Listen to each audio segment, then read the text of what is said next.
Hey everyone, Red here. Today's video will be pretty short and sweet as I talk about punishing altruistic players, so as the video plays out, make sure to watch how I generate the pressure and how I snowball this game out of control within the first few minutes of the game.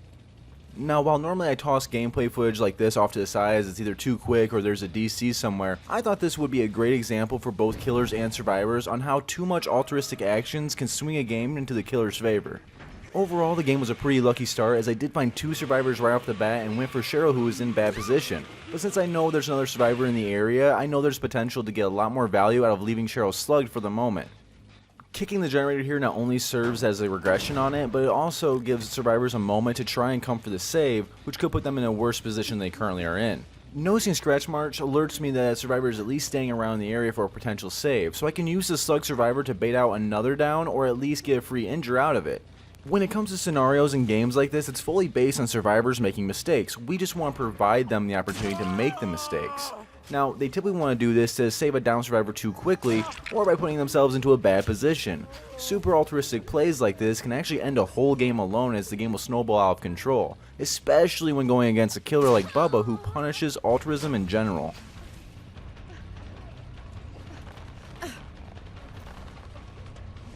Even getting a nice pallet save like this isn't as helpful as it normally would be. I'm just able to go ahead and hook the other survivor that was able to down with the bait. I'm also allowed to go ahead and get rid of this safe pallet that was here. At this point in the game, I've already assessed the playstyle of the majority of survivors here.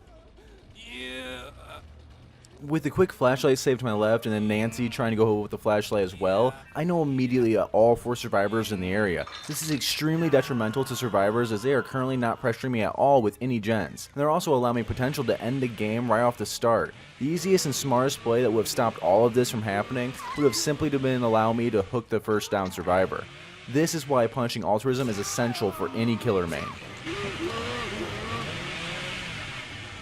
With two survivors down and the remaining two injured, I already have favored this game extremely on my side. Not only that, but I can also now recreate the same problem for the survivors by having two down survivors in the same area. By doing this, I have made this map much smaller by making the survivors stay in this small corner of the map if they want to get any of the saves. And since I've already assessed their playstyle, it becomes very easy to predict that they're going to do that along with any future actions that they might take.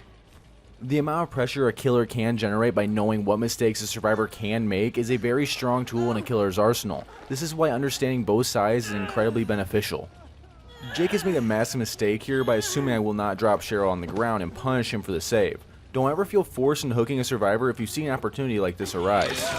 Again, the main thing I'm looking for here is just generating pressure, and by leaving survivors slugged and always being in chase is a great way to do so. It also allows for me to eat an early DS if I need to, but here I find out that Nancy did not bring it. This is great for myself, but horrible for her. And actually I believe she ends up just giving up the game right here as she doesn't even struggle or struggle on the hook when she gets there.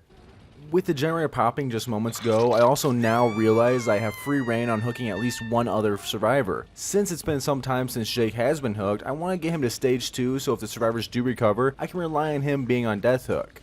By giving opportunities for bad altruistic plays to happen, I have controlled and dominated this game right from the start. Though if you're looking for pips, you may want to be a little more lenient than I am when it comes to punishing survivors, as games like this have a pretty good chance of ending with brutal killer.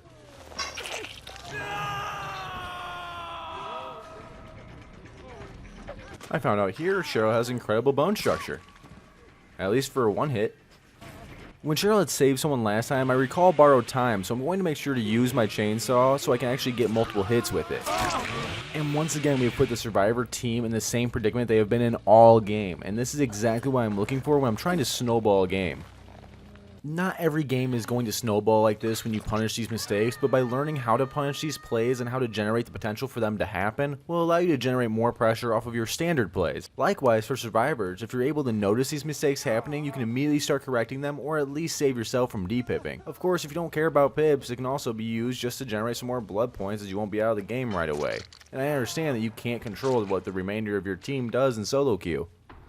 Now there's only one more survivor in the game and people are starting to kill themselves on hook, I'm going to go ahead and skip to the end of the chase as she does loop quite well and I don't want to extend the video an extra 80-90 seconds that it will last for, as it doesn't really pertain to today's lesson that I'm trying to go over. I hope this video was as helpful as I thought it would be, and make sure to let me know your thoughts in the comment section below. If you enjoy my content, make sure to leave a like and a subscribe if you're not already, or heck, even feel free to share around my videos. Today's video was meant to be short but informative, so let me know if you would like to see more of these in the future. One that I am planning on doing though will be based around tracking, as it's been something I've been asked about frequently, and I'm working on getting the right footage to best explain my thought process behind it. If you would like to follow me on other platforms, make sure to join the Discord and follow me on Twitter. But I hope you all have a great 4th of July, and now I hope you're back at punishing some altruistic players. And until next time, I'm Red, and I'm signing off.